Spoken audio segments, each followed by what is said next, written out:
Hey, what's going on? Nick Unsworth here. You're watching Life on Fire TV, and I've got Larry Petretti. This guy is a total boss of an entrepreneur. His business does over $75 million a year. This guy is absolutely amazing. What I love about Larry is his heart is so big. He's got such great intentions. He's giving back like crazy. And in this episode, you're going to hear about some things that Larry does in his business that sets him apart from everyone else. Wouldn't that be nice to be set apart from your competitors and everyone else? And Larry and I were together in Guatemala on this absolutely amazing trip. I won't spoil it. You're gonna hear from Larry while we're in Guatemala, all about the trip, all about how he builds and grows his business to the tune of 75 million plus. You don't want to miss even a second of this episode. So buckle your seatbelt, grab a seat, pen and paper, and be sure to watch the whole thing. It's amazing.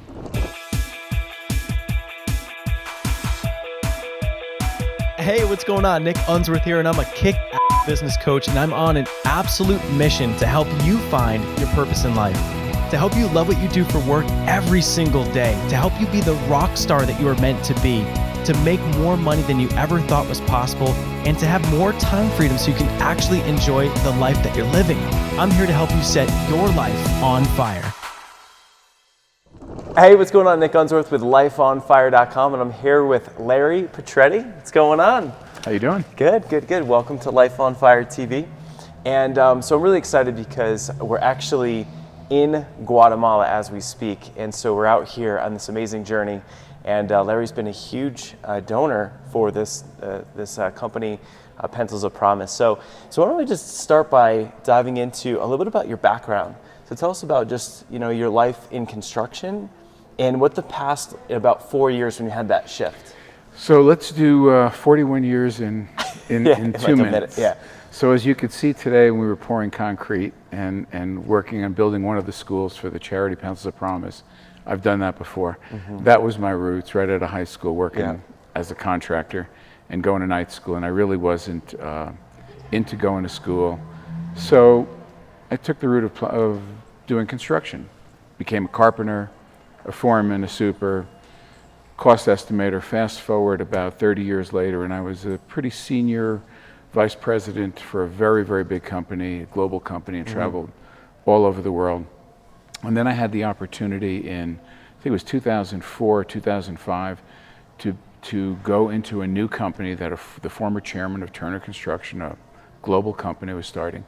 And I went on board as president of the corporate interiors division. Okay. So I got to start a company, but with basically unlimited resources. The investors put up $50 million, but we started from plain paper. Mm-hmm. So after about 4 years of that, and the chairman had left, and I didn't really see eye to eye with the CEO, so I decided in 2010 to start my own company. Yeah. And this was a little different because I didn't have a $50 million investment. What was the economy in 2010? It was horrible. A little rocky. It was horrible, but a lot of successful businesses are started in the worst of times. And I was fortunate that I had a good following of young people who had been working for me since they got out of college, including my son-in-law, who's very, very bright, and my son, who's very bright. Yep. And so with them and a couple of people, I decided to start the company, and I relied on all my contacts with my corporate clients, and decided right off the bat we were going to be corporate interiors, Fortune 500 companies, and build a brand around that. And figuring after a couple of years, it would be self-sustaining because it's to do work for Visa and Bank of America and Avon and Aon and Canon. It's like the good housekeeping seal of approval. So that right there is something that I talk quite a bit about. So I call it the anchor client strategy. Right. Absolutely. So I'm always saying to go out and get an influential client in your niche. And when you have that, then you can easily take that name recognition, go to the next client. And so what I love is that with Larry in an industry like, commercial construction, you've used that strategy. So what was it that that gave you the mindset, to go after these top tier clients? I was lucky with the company I work for. I did corporate build outs for headquarters. You got to realize in the New York, Westchester, Fairfield County area, I think 75 of the Fortune 500s have their headquarters. So I built out headquarters for IBM, MasterCard, Texaco, GE Capital, you name it, Bloomberg, a lot of big name clients. So it was easy to sell when I started my own company to go to those kind of clients and say, look, any company is only as good as the resume of the people that work there. And while I don't have a corporate resume as Petretti Associates, as a person and as the people who work for me, we had good resumes. So Bank of America, a longtime client, gave me a shot. They were looking for somebody to do a bunch of branch work, and they basically 3 or 4 months in gave us a $23 million contract to work on all these branch offices. And then another lifetime client of mine was World Wrestling Entertainment. Yeah. Because I've done a lot of broadcast work with Martha Stewart, with CBS, MTV. So those were the two that really launched things for me. Carried the name recognition to then get you, into more situations and more. But then you have to deliver. Yeah. You have to deliver, and you can't take on too much. You've got to kind of grow. You got to manage your growth like any business. And we were never looking to be the biggest. I told the boys, I said, let's be the best. Let's make our model, because we are in a service business, exceptional service, period. That's it. No matter what it is, and every client, no matter how much repeat business you get, you always have to treat them like a new client. Wow. And that's really what we do. We're a service business. And what I love about that is that there's so many entrepreneurs that look to online marketing or look to always getting the new customers, which is expensive to do, versus your model of just being the best and having the excellent service. And so one of the things we always come back to is figuring out your ideal target market. And so how did you drill down into just interiors, just these Fortune 500 brands? New York City is where every major corporation is headquartered. And I think it's always going to be that way. And our business is driven by leases, because leases expire, like every 10 years. So the big companies like Bank of America, who may have, 10, 20 million square feet in New York, maybe more than that. When the economy is shrinking, they're looking to consolidate their space, demise space, and put it back out on the market. Because if they're paying $90 a foot and they can sublet it for $50, they're ahead of the game rather than holding on to it. And likewise when they're expanding. And then building owners are looking to retain clients. So getting on the approved contractors list with the big building owners in New York City is a way to be guaranteed of getting a shot at any tenant who's going to take space. So that's why I figured that's the core business. Then, like any business, you need to diversify your market sectors. So in my case, broadcast was easy because I've done it a lot. And then we've got to figure out what else. Is it retail? Is it restaurants? Is it hospitality? Is it healthcare? I'm not sure yet. We're trying to find our way to figure what that'll be. And then, of course, maybe a little geographical diversification. So right now we do a lot of work in Stanford. And that would be a likely place to expand, and then maybe Boston. Oh, wow. But that's a few years down the road. Right now, keep building the brand. Cool. We're actually sitting in the hotel we're staying at out here in Guatemala. It's a converted jail, prison, Prison. So we're sitting in prison. But I think in Boston you were saying that the Liberty Hotel is an 1800s prison. They converted into a magnificent hotel where my son got married. And they really did a great job, and they retained a lot of the bars. I don't know what significance getting married in a former jail is, but it was neat. But to your point earlier about online marketing, I have a lot of name recognition in New York City. And so my website is for validation. But when today's generation becomes the decision makers, the heads of corporate real estate for these corporations, they may look to a mobile device and look to websites to buy my services. So that's why I found it very interesting in talking to you. I've got to find out how to take the next step before it's too late. Which I think is really what's cool is how forward thinking you are and looking to innovate in an industry like construction that, from my perspective, social media is, it's kind of a tough industry to market on social media and things, but your desire to push in those areas and see where opportunities could be. But it may be the way to capture. There's a lot of tech companies moving to New York. That Midtown South here, and Union Square, just below where my office is. So maybe that's the way to get into that niche market. So that they become aware. And so with Life on Fire, we always think about it as the whole concept is, how can we help entrepreneurs set their life and business on fire? And so we come back to mindset, to purpose, networking, and giving back. And so how would you say that mindset for you has played a role in branching out and starting your own business? And what have you had to do to be able to achieve this level of success? Are there anything that comes out to mind as far as things that you've done with your own mindset, or any tips for anyone that's starting a business? I work hard. I'm passionate about what I do, and I have tons of friends who have got all kinds of careers who for 20 years now, which means they were into it for 20 years, hate what they do. And to me, that's sad. And I told my own kids when they started going to college, study what you like and a job will follow. And never be getting up in the morning where you hate to go to work. So I love what I do. I am surrounded by the 40 people that work for me are pretty much 35 of them are under 40. Wow. So they bring a lot of energy. Yep. I like their ideas, and yeah, my business, my industry is an old business, an old industry, so I challenge them, and that's why I was very interested when we talked. Yeah. How do you put a new spin on an old business? I mean, like you saw today, we were mixing concrete. That's never changed the way that's been done.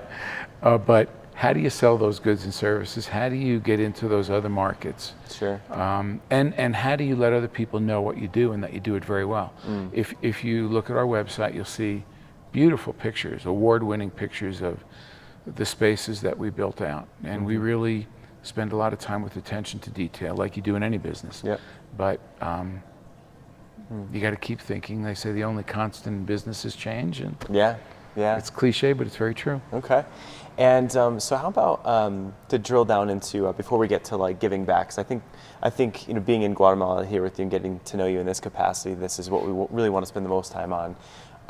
But one of the areas of a life on fire is networking and building relationships with people, because the way I look at it is, that's where the guy that bought my business is the same guy I met at an event, the same guy that was my first big contract. And so how do you look at building relationships and building up a network that can support a business like yours or others? Well, aside from going to all the quote industry events, I'm out there. I spend, I would say 75% or more of my time going and meeting with clients, with architects, with real estate people. This particular charity that we're involved with, I love the idea of giving back, and this is so grassroots, as you saw today. It just doesn't get better than that. To see how grateful those people and how happy they were, it was a highlight in my whole life, actually. So a book that I read, I guess about 20 years ago, called The Loyalty Effect. It was written by somebody at Bain & Company, which is interesting because that's where Adam got his kind of start out of college. Did a study of companies that are very loyal to their employees and really have a sense of family, and everybody's in it together, and let's build this thing, and let's also do stuff for the community and whatnot, that they have an incredibly high client retention rate. And so when you have a high client retention rate, those clients are going to tell other clients. I've seen clients walk into their space for the first time, blown away, and I just built what the architects designed, but they're really thrilled, and then when their friends come, they say, man, you ought to talk to Larry, you ought to get his team involved. So the excellence, you can hear the excellence in the standard that you set, not only for your team, but for the quality of the work that you build. And you said something last night at dinner, I think it was, you want to create a working environment, and what was it that other people would love? Totally. I said from the beginning that, and I tell my people all the time, and that's why I offered free health care and a lot of benefits to attract good talent. And then I want their friends that are in the industry to be begging them, hey, can you get me a job at Petretti Associates? And we have that. We don't advertise, we don't use recruiters to get people. It's word of mouth, and usually when people come on board that way, it's because they're friends with somebody that works there, so they know what a day in the life is. And then when I get young people out of college, I ask them to come in and spend a day or two with us. Spend a couple of hours in each department. Let the youngest people in my company take you out to lunch, take you out to visit jobs, so you really know what you're getting into. Right. Yeah. As opposed to just going to an interview and then showing up 2 weeks later to start work. Yeah. And they don't even know what desk they're sitting at or whatever. So I think that's hugely important. And then to deliver such great service that a client, and they've said it to me before, you know, you're not the lowest, but you are Petretti Associates. Yeah. And anybody wants that. I love that. And I think anytime it's like we can seek out to be the premium brand, and you know what I mean, it's such a better quality of life as an entrepreneur. Right. You know, to have the extra, you know, the premium level pricing and be able to have a little bit higher margins, but then it's like, you know, you're creating that phenomenal level of work and creating excellence. So now I'd like to shift gears into you know, why we're out here in Guatemala, and just assume that, you know, they don't know anything about Pencils of Promise. They don't know anything about what's going on here in Guatemala. And I'd love to just get this whole experience and take us back to literally your first experience with Pencils of Promise. And so Larry's going to paint a picture and basically explain what the heck we're doing out here in Guatemala.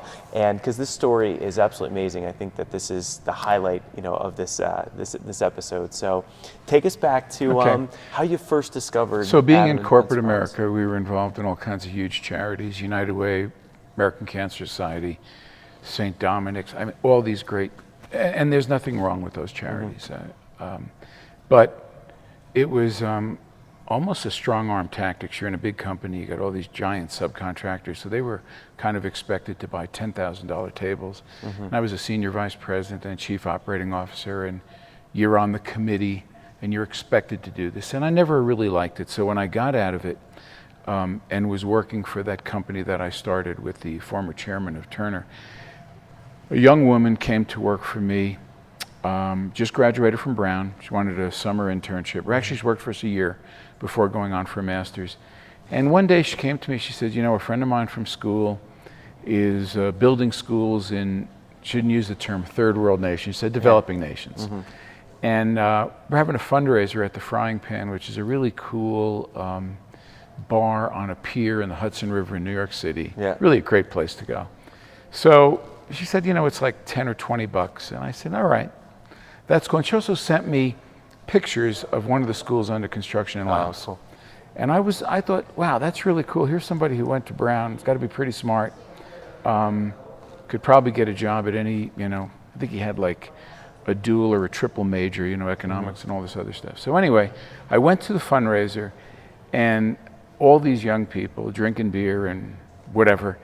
And I was really intrigued by what they did. I thought it was really cool, really grassroots. So I went back to the office the next day, and I went over to Claire and I gave her a check for $1,000.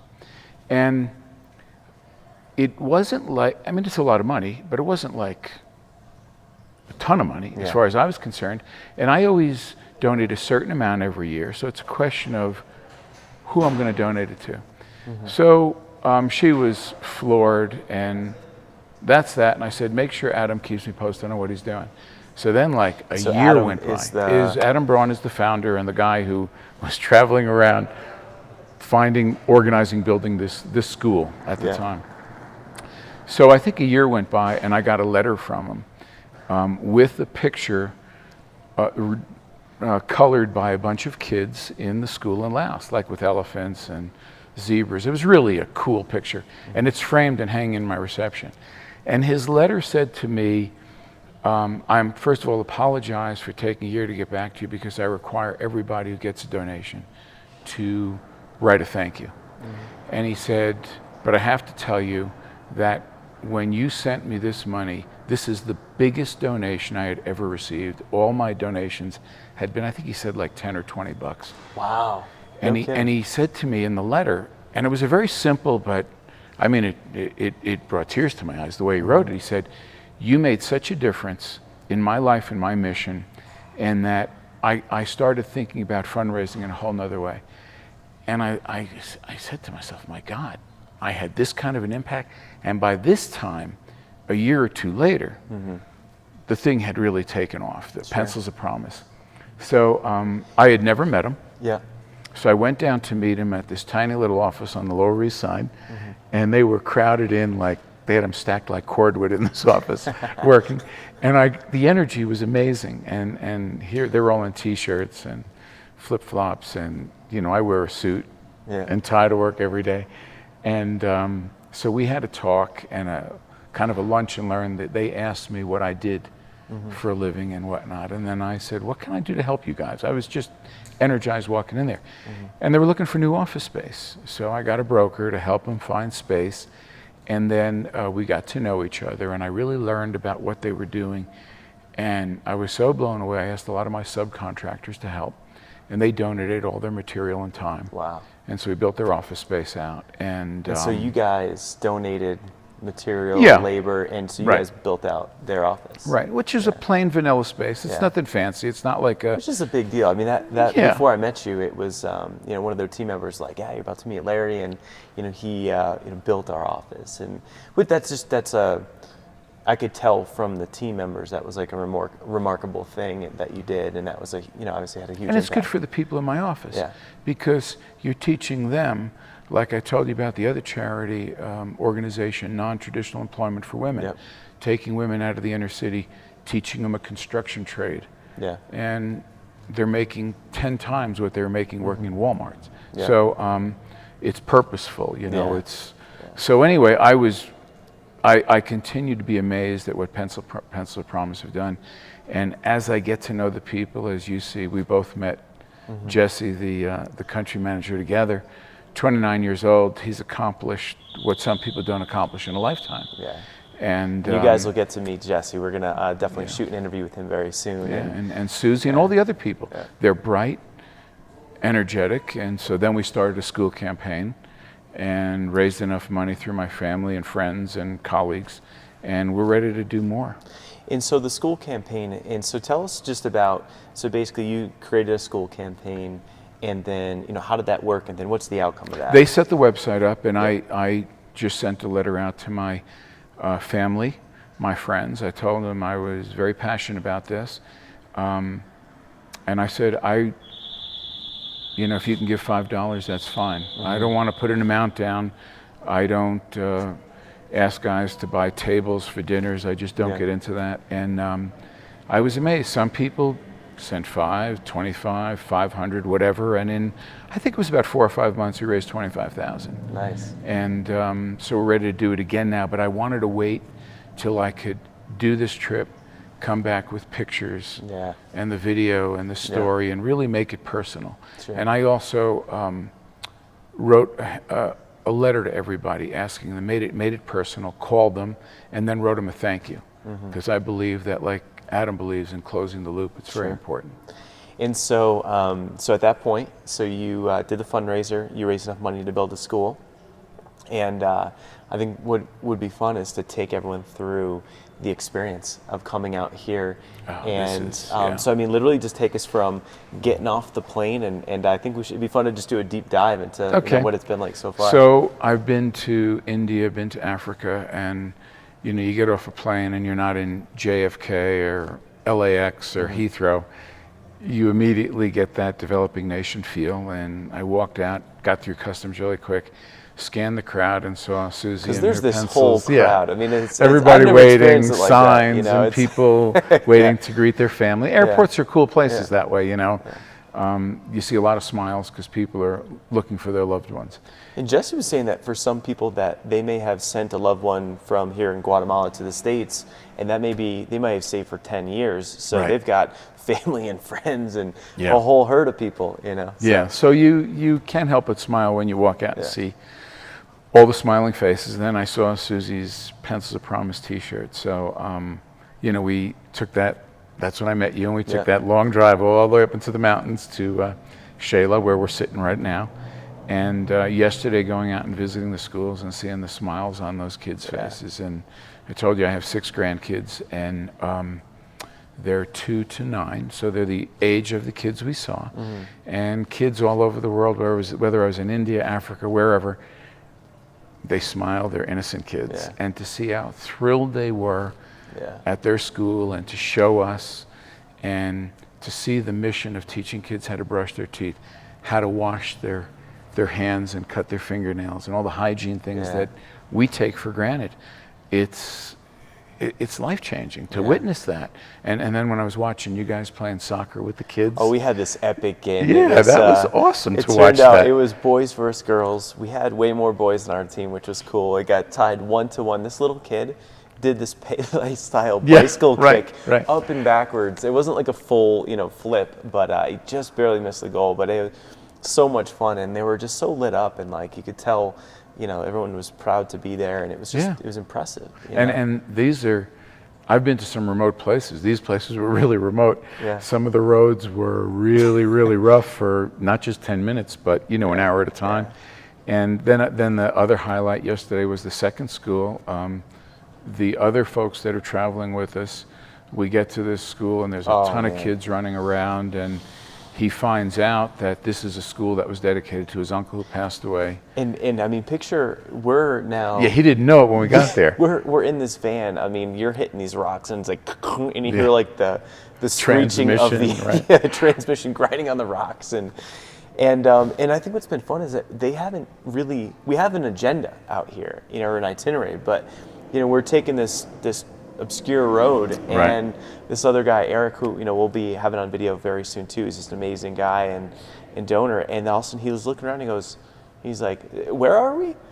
And as it turns out, so we walk up, and what happened from there? And so we walk up, and Jesse, the country manager, pointed out the dedication plaque, and it was the one that when Eric had donated, raised $25,000, that was the school that was built in honor of his uncle. That's and crazy. That was really, I'm emotional thinking about it. That was really touching to see that, and to see the look on his face. And then today was... And before we dive into today, I want to highlight a couple of things, because I think that there's, that look on Eric's face, and for his fiance, and it's one of those moments where I'll never forget it, because it's, Eric has family out here in Guatemala. His mom's from Guatemala. It's always been a passion to give back to this area, and then for him to go out and raise money and give back to build a school, and then be congratulated in that way and thanked from the teachers and the people there, and to see the kids, and it was in memory of his uncle who passed away too early, and it was an emotional experience, and it was so cool. And before we dive into today, I think that's one of the things about this trip that makes it so fun, is about it being a small group, and being able to hang with you, and and at night we're having some gallos, some cervezas and some great some meals. Zacapa rum. And the Zacapa rum. So tell us about the rum. Give us the rum quick is the best. description on this thing. If you like Scotch, and I like single malt Scotch, this rum is a sipping rum that is good. smooth as velvet. I mean, it is really tastes good. It's smoky, and it just has no bite to it at all. Yeah. It's really, that's a highlight of the Guatemala trip. Yeah. But the thing that gets me is humility. The people are so humble and so grateful.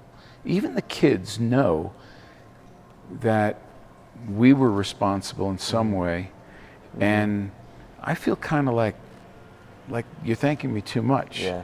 Well, it's cool to see yesterday how you were thanking them. Yeah. Because meeting the Pencils of Promise team, and tell us about that, because they were so appreciative to meet us, but from an organizational standpoint, I was so impressed that Jesse, the country manager or what have you, that he was like, guys, can you explain why did you invest your time to be out here and your resources to build schools, and so that the Pencils of Promise team could hear our stories to further inspire them. I thought that was so smart, but what was that like for you? I thank them for their dedication, and you know what?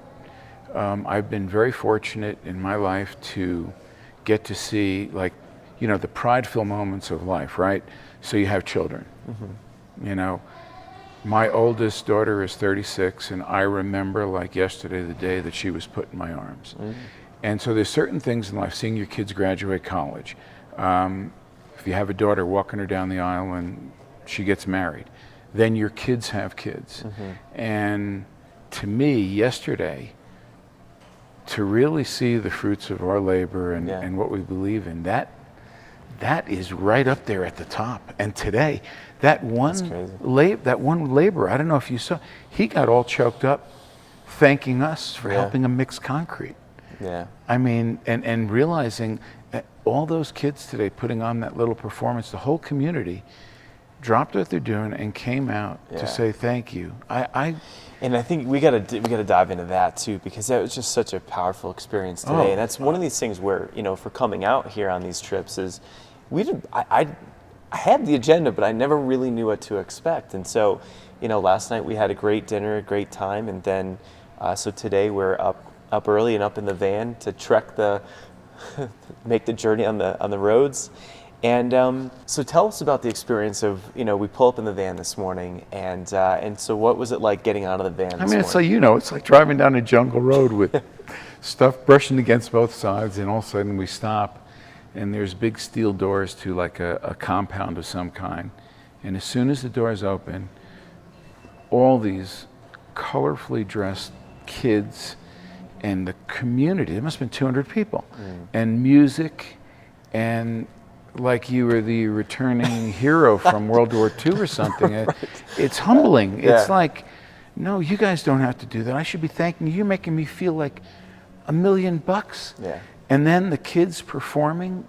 I mean, how great was that? I've been to my granddaughter's recitals, dance recitals. Here's a whole community, and the grades, the kids have practiced a routine, a dance routine in their traditional dress. Yeah. And then the elders showed us around to the classrooms, and how proud were they? Oh, yeah. You know, and that they have skin in the game to make this happen, that, hey, we have this great school, but we have 60 kids in each class, so Pencils of Promise is going to build a couple of new classrooms so we can do a better job, because we realize the importance that our kids get educated so that they're not having to be farmers from when they're 6 years old till they're 60 years old or whatever. And that was really special. It was incredible. I mean, they had, you know, different, it was the kindergartners, then it was like the first graders and sixth graders, and they were doing these offerings with the dance. And today's Saturday, I think, right? Yeah, Today's Saturday. Yeah. And right, I mean, day of rest or whatever. You know, they don't have to be out doing this. And the whole community was there. And I think that for me is one of the things that I learned on the trip that I didn't realize, is that, you know, for Jesse to say things like, it's not just building a school, it's building the school as one little component, and then getting the community involved so that when Pencils of Promise is gone, that it's sustainable and the community feels proud because they're doing it together. And, you know, yesterday with the WASH program, learning how to wash hands and things, and so it's sustainable. And, you know, today it was like that experience where, you know, we got our hands dirty, and for Larry, you know, he's no stranger to mixing concrete and construction. And so tell us what that was like today. It was great. It was, you know, going back to my roots, and, you know, a 5-gallon pail half full of concrete is a lot of weight. And the reason I was carrying 2 is not because that's strong, but carrying 1 in each hand, you're better balanced, and it's actually easier than carrying 1. But it would have been really easy if everybody had gloves and had the proper tools. But what I got a kick out of is the labor that the community has to supply. They were like excited. We were all working together with the contractor who's paid, right? And everybody was like a community. There were a couple of women in there filling buckets and carrying them over, and then the little girls were bringing water over to everybody. So it was really a community effort. And I will bet that at dinner tonight, they're talking about that wow, these people from, you know, the rich land up north came down and they got dirty. They were, you know, Megan and Bethany, they were in the concrete, you know, splattered and, you know, on their face. And it's really cool. I was reviewing the pictures before I came down here, and they're unbelievable. I can't wait to get them out to you guys. It's going to be really, so much fun to see all the pictures put together. And I think that, and that's one thing, just go to lifeonfire.com and you can get to this particular episode. And this one's going to link to the story with Jesse, you know, the story with Susie and Eric, another donor. And these are little stories about, and it's not just about Pencils of Promise or building schools and why that is so impactful, but it's about, living with purpose as an entrepreneur or as entrepreneurs. It's about, even just giving back that $1,000 that Larry did dramatically changed the trajectory and the mindset of Adam, who's gone on to build and this. Me. And you. And, this charity that is growing at such a rapid pace. And so it just leads to such a more, enjoyable and fruitful life. And I mean, this trip has just been so eye-opening and so much fun, and we're not finished yet. So we're heading tomorrow to apparently one of the most beautiful places in the world, is how it's described. Right. So we're going to have some other footage and stories and photos and things like that. So definitely check out lifeonfire.com, and this will be one of the many stories that comes out of it. And so, I guess to wrap up, what's been your number one highlight of the trip? And then I want to just get into what's next for you. I have to process everything. Yeah. Because even everything that happened today was just amazing. But it's not until you go back to your room at night and you're lying there alone that you start replaying everything. It's like the instant replay. But I think, mixing the concrete today and seeing how those people, how grateful they were, and all of us who've just met each other yesterday, day before, we worked together as a team, and we worked out there in the hot sun. I was soaked when we were done, and that was great. Yeah, we're mixing our own concrete on us. Yeah, but what a great experience. And every time I look at those pictures, it's going to take me back to today. And then, of course, the other highlight is the smiling faces of all those kids. I can't wait to share that with my grandkids, my kids, my friends, my family. I'm going to do that Sunday. I have a big birthday party. 2 of my sisters, 2 of my daughters, and 1 of my granddaughters are all August born. Oh, wow. So I'm having a 5-person birthday party Sunday. Oh, sweet. Nice. So that's going to be a highlight. Nice. I love it. Well, and so what's next with you with Pencils of Promise, as far as like a donation standpoint? And Susie's going to help me. We're going to organize the next campaign. But now I've got the experience of coming down here, and everybody, because I kept them in the loop on what I was doing, they were calling me, hey, did you go to Guatemala? When are you going? I can't wait to see pictures. And then I emailed a couple of people, but I don't want to tease them with a couple of pictures. So as soon as I get back, priority 1 with my admin is get it together, maybe do a blog like the one I did from Africa, and then I'm going to go call them and go meet with them personally. Have them either come to my office or I'll go see them, because to me, that's what really drives it home. Yeah. And I just think it's incredible that, a guy like you, incredibly successful entrepreneur, very busy, but to be so impacted by what's happening here in Guatemala and in other countries, and the work that Adam and their team are doing with Pencils of Promise, that it's so impactful for you to see that you're going to go back and do another fundraiser and invest that much energy into helping again, and sharing their experience so people can realize how many lives are impacted with every dollar that comes into this thing. And I just think it's remarkable, and I'm excited to call you a friend now, and to have met you, and I'm excited to go have a little gallo. Yeah, absolutely. Zacapa? Zacapa, smooth like velvet. So you guys, lifeonfire.com. We'll have information just about Larry and his website and how you can ever get in contact, and then definitely just to keep on with this journey with us. And there's going to be links just to all the other stories that came out of this trip to Guatemala. So catch you guys on the next episode, and we'll see you soon. Cheers. All right, so how amazing is Larry? I love that guy. He's just so filled with knowledge and wisdom, and that's what life is about. It's like surrounding yourself with the right people as often as you can. And what I want to do is just, again, encourage you to go to lifeonfire.com. There's others, just snippets and photos and things from the trip from Guatemala. Connect with Larry as you choose. And just want to have this last reminder that if you're not doing what you love, then let this be one of these videos that just inspires you to make that shift.